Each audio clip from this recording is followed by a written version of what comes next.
Our next session, A View from the Top, is more Deepak Ohri, Chief Executive Officer, Lebua Hotels and Resort.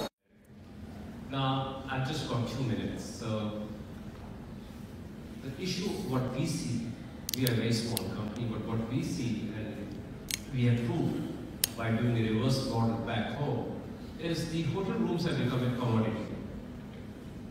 We started with the static rates, then came the OTA, then suddenly the travel agents started doing their web business, so we are going into the dynamic rates.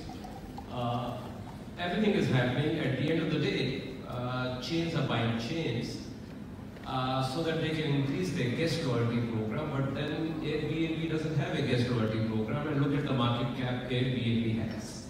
So when Google will get into the business, the OTAs will get stronger.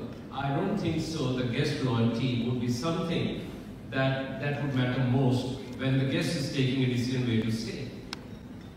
So in all this whole thing of smart technology, a new business, we have forgotten who our customer is and what they want. We all become very quantitative and we forgot the qualitative part.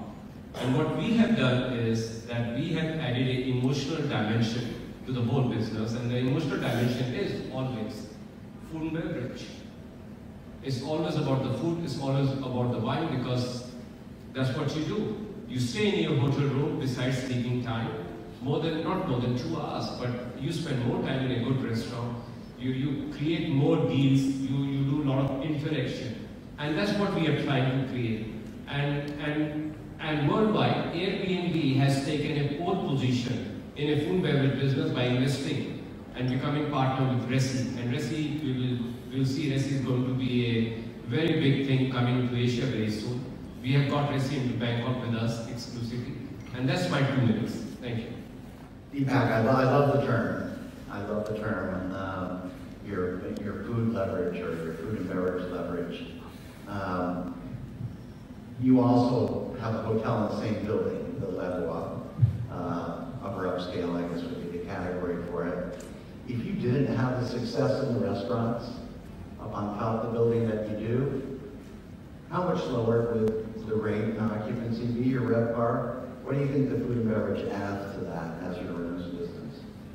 Okay, so we started with our food and beverage business first.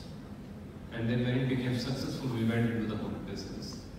And our hotel business is 80% dependent on our food and beverage business, because food and beverage is adding branding to our hotel. So we save on our marketing, we save on Google AdWords by projecting our restaurants. I'll just give you an example, the scale of our restaurants. I think I'll give 2 figures. I won't give 3rd figure. I can say in Indonesia. Otherwise, in Bangkok, the revenue authority people will come after me. It's a joke. A 100-room 5-star hotel in Bangkok with 2 restaurants has less EBITDA than one of our restaurants. That is number 1.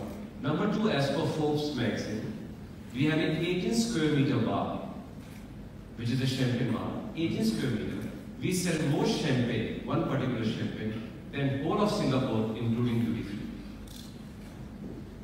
Yeah, as I said, go large. So this is the power of food and beverage branding.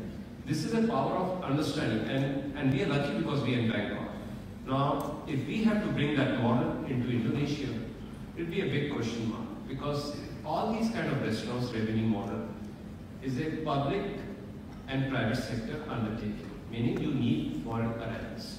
You need foreigners, because domestic consumption in high-end business is bare minimum.